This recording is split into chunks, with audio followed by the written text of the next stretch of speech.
Fala pessoal, vamos para mais um vídeo de estruturas. Nesse vídeo nós vamos dar continuidade à nossa playlist do processo de cross, com mais um exercício, e a novidade desse exercício é que nós vamos ver carregamentos distribuídos e também molas rotacionais. Mas antes de a gente começar, se tu não é inscrito, considera te inscrever, dá um like. Se tu tiver dúvida, pode botar nos comentários que eu estou sempre dando uma olhada. Vamos para o exercício então. Aqui a gente tem uma viga contínua em que a gente vai ter uma seção AB de 4 metros, uma seção BC de 6 metros, e no C a gente vai ter então uma mola inserido no nó C. E aqui é dado a rigidez da flexão, que é igual para toda a seção, então a gente vai ter 6.000 kN vezes metro quadrado. E a gente tem a rigidez da mola de 2.500 kN por rádio. Nós já fizemos. Esse daqui é o segundo vídeo da nossa playlist, o segundo exemplo, e o terceiro vídeo. É o segundo exemplo e o terceiro vídeo da playlist, né? Então eu sempre deixo nos comentários a playlist toda, em que a gente já tem também a parte teórica, processo de cross. E nesse vídeo a gente fala então que o primeiro passo é calcular os coeficientes de distribuição, a gente analisa os nós internos da nossa estrutura. Só que nós também temos que utilizar, nesse caso, no nó C, por causa que a gente tem essa mola. Então, a gente calcula os coeficientes de distribuição no nó B e no nó C. Então, coeficiente de distribuição, a gente vai analisar o coeficiente de rigidez, BA. E aí a gente tem que ir para aquelas tabelinhas dos coeficientes de rigidez e a gente vai analisar que o segmento AB é um segmento que ele é apoiado e engastado. No processo de cross, a gente engasta os apoios intermediários. Então, o nó B aqui, ele vai ser engastado, e quando a gente for fazer a análise dos coeficientes de rigidez, a gente considera em A como se fosse um apoio de primeiro ou segundo gênero, e em B engastado. Por isso que a gente insere uma chapa aqui para evitar rotações. Isso tudo tem no vídeo da teoria também, e também nos exemplos anteriores. Então, quando a gente for analisar a rigidez da barra, a gente vai estar analisando, impedindo os deslocamentos de rotação de B. Então, a gente vai fazer a análise dos coeficientes de rigidez considerando uma seção que ela é apoiada e engastada. Então, KBA para uma seção que ela é apoiada e engastada, analisando a partir de B pela esquerda, o meu coeficiente de rigidez é 3EI sobre L.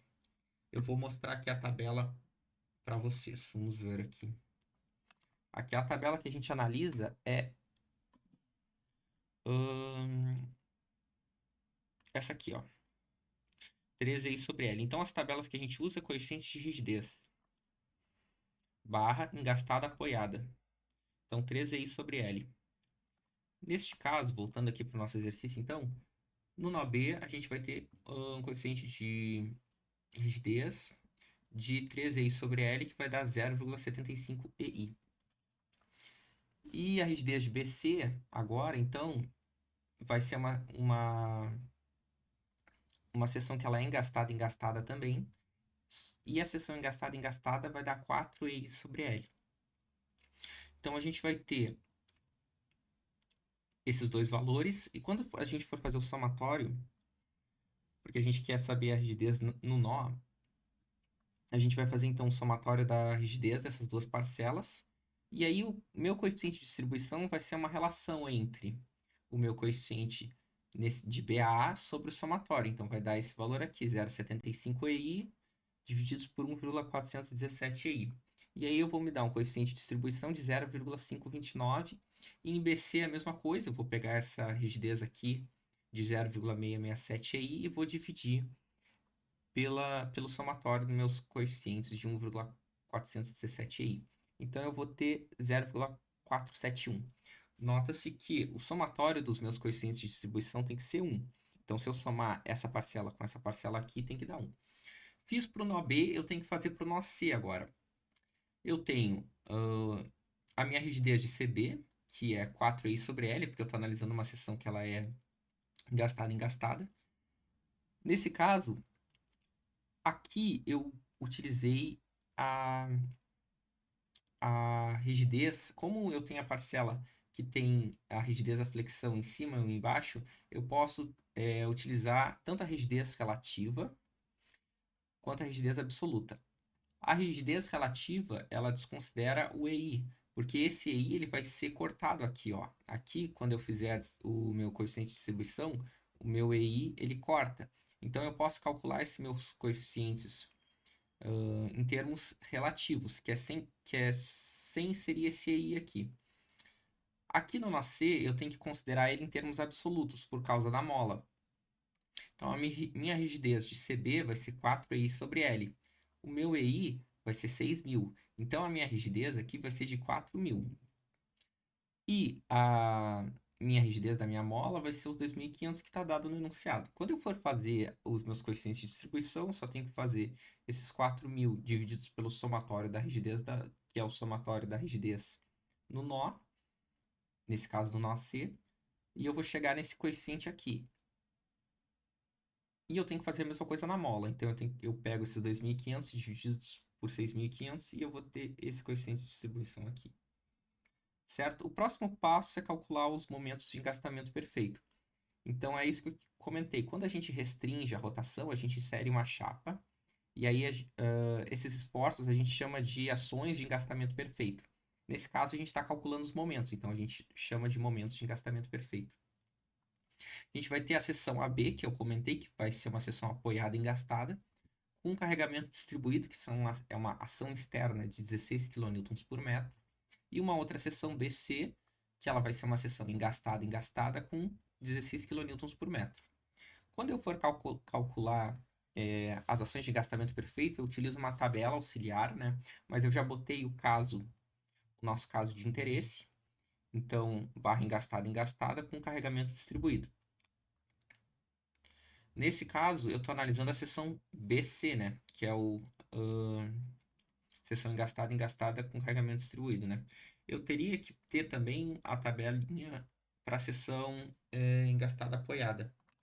Eu vou mostrar agora. Então, aqui ó, a seção engastada apoiada, carregamento distribuído. Então, aí eu faço uso dessas fórmulas aqui para calcular. No caso, eu estou interessado nos momentos, né? Então, eu faço uso dessa expressão aqui para calcular o momento. Voltando aqui, então.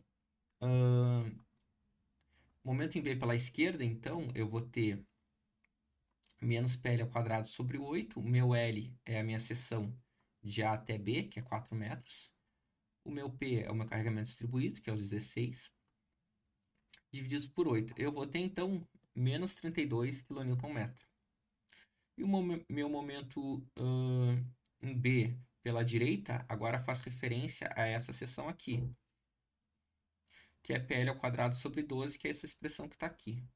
O meu momento em B pela direita, nessa imagem, faz referência ao MA. E eu calculo também o meu MC pela esquerda, né, que é o momento inserido aqui, que é menos MB pela direita. Então, aqui vai ser 48 e aqui vai ser menos 48. A próxima etapa é a distribuição e transmissão dos momentos. Eu tenho que calcular. Para isso, eu redesenho a minha estrutura, insiro os meus coeficientes de distribuição, e a primeira linha aqui são as ações de engastamento perfeito, que a gente já calculou. Então, menos 32, 48 e o menos 48 aqui. Recapitulando, né, que aqui a gente inicialmente tinha um apoio de segundo gênero, né? Então a gente tem que redistribuir essa diferença de momentos aqui, ó, de menos 32 e mais 48, a gente redistribui para a estrutura até que a gente tenha um equilíbrio de momentos aqui embaixo, né? Como é que a gente faz isso? Esse nó aqui, ele não está em equilíbrio, nem esse nó aqui está em equilíbrio. Eu começo preferencialmente do que tem a maior diferença, então aqui é menos 48 e aqui não tem nada. Então a diferença aqui, quanto esse nó está desequilibrado? Menos 48 no caso, né? Eu precisaria ter 48 kN aqui para equilibrar esse nó. Nesse caso aqui é menos 32 mais 48. Então eu tenho 16, então eu teria que ter menos 16 kN para equilibrar esse nó. Então esse aqui é o mais desequilibrado, então eu começo por ele. A primeira etapa é chamada de distribuição de momentos. Eu vejo quanto que eu precisaria para equilibrar esse nó. Nesse caso, eu preciso de 48, né? E eu multiplico esse 48 pelos meus coeficientes de distribuição. Então, se eu pegar 48 positivo e multiplicar por 0,615, eu vou ter esse 29,52. Se eu pegar o 48 positivo e multiplicar por 0,385, eu vou ter esse 18,48, né? Perceba-se agora que se eu fizer o somatório que está aqui, ó, menos 48 mais 29,52 mais 18,48 dá zero. O que significa? Que esse nó agora está em equilíbrio. Quando meu nó está em equilíbrio, é comum eu inserir esse traço aqui embaixo para representar esse equilíbrio. Fiz o processo chamado de distribuição, eu tenho que fazer um processo de transmissão de momentos, porque quando eu permito um nó que ele se deforme, essa rotação ela tem que ser compatibilizada. Esse nó aqui, aí eu estou considerando ele como engastado e esse nó como engastado. E aí eu tenho um coeficiente de transmissão que é de 0,5. Então eu vou pegar esse 29,52, multiplicar por 0,5 e transmitir para cá. E aí vai dar o meu 14,76. Agora, quanto que esse nó está desequilibrado? Como é que eu faço isso? Eu pego menos 32, somo 48 e somo 14,76. Que vai dar, eu vou fazer aqui menos 38 mais 48 mais 14,76. Aqui deu 30,76. Né? Para equilibrar esse nó, eu precisaria de um momento vezes menos 1, né? Porque eu preciso que ele tenha sinal contrário. E aí eu vou multiplicar esse menos 30,76 pelos meus coeficientes de distribuição. Então eu pego esse valor e multiplico por 0,529, que vai dar esse menos 16,27. Pego esse valor e multiplico por 0,471, que vai dar esse menos 14,49. Certo? Se eu fizer esse somatório de novo, olha, menos 32, mais 48, mais 14,76, menos 16,27, menos 14,49, tem que dar zero. Como eu equilibrei esse nó, eu coloco um traço embaixo para representar e faço a transmissão desses momentos para o outro nó. Então eu vou pegar esse menos 14,49, multiplicar por 0,5 e eu vou ficar com esse menos 7,24. E aí eu repito o processo de distribuição e transmissão até que eu tenha um valor residual que seja insignificante. Eu vou repetindo esse processo, equilibrando o nó. Quando eu faço o equilíbrio, eu transmito os momentos. Aí essa transmissão vai gerar uma perturbação e eu vou equilibrar novamente esses momentos até que eu tenha um valor residual aqui, por exemplo, 0,08 menos 0,08 kNm aqui, e aí quando é transmitido menos 0,04, aí eu continuei aqui mais um pouquinho, e aí eu parei por aqui. Então a gente tem os momentos no nó B, e aí, claro, eu tenho que fazer esse somatório aqui da coluna, e eu vou chegar dos momentos do nó B pela esquerda e pela direita, e do nó C pela esquerda e pela direita.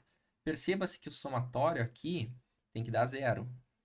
Então, o somatório dos meus momentos pela esquerda e pela direita tem que ser zero nesse nó. E em C também. Aí eu posso fazer o cálculo das reações. Vou pegar a imagem aqui para nos ajudar. Por exemplo, se eu fizer um corte aqui em B pela esquerda, eu vou ter que considerar a reação. Estou fazendo um momento em B pela esquerda, considerando o sentido anti-horário positivo. Então, nesse caso, eu vou estar considerando aqui a reação de A, que está considerada aqui, ó. Eu tenho um vão de 4 metros, de A até B. Então, esse menos é porque essa força gera um momento horário. Tenho o meu carregamento distribuído, que vai ser 16 kNm vezes 4 vezes o centroide, de A até B, então vai ser 2. E tenho também o meu momento em B pela esquerda, que vai ser aqui, ó, um menos 49,52. E aí eu consigo calcular a reação de RAY. Aí, o próximo passo eu posso calcular em C pela esquerda, e nesse caso eu tenho que considerar tanto a reação de A, quanto a reação de B, quanto o carregamento distribuído, quanto meu momento em C pela esquerda, que é o menos 21,49. Então aqui eu tenho o meu carregamento distribuído, eu tenho a minha reação de A vezes 10, porque a seção é 4 metros mais 6 metros, então aqui é vezes 10. Eu tenho a reação de B vezes 6, nesse caso, e eu tenho também o meu momento de menos 21,49 kN, que está aqui. E aí eu chego nesse valor aqui. E por fim, eu tenho o somatório de forças. Como eu já calculei a minha reação de A, já calculei a minha reação de B, e tenho esse carregamento externo aqui, a minha única incógnita ao fazer somatório de forças em y igual a zero, fica a minha reação em cy. Então, se eu pegar aqui o meu carregamento externo, menos 16 vezes 10, mais a minha reação de A, mais a minha reação de B, mais RCY, eu tenho RCY. E aí eu termino a questão, certo? Eu vou deixar aqui para que vocês possam ver e possam fazer o exercício e conferir os resultados, certo? Qualquer dúvida podem botar nos comentários, se tiverem alguma dúvida.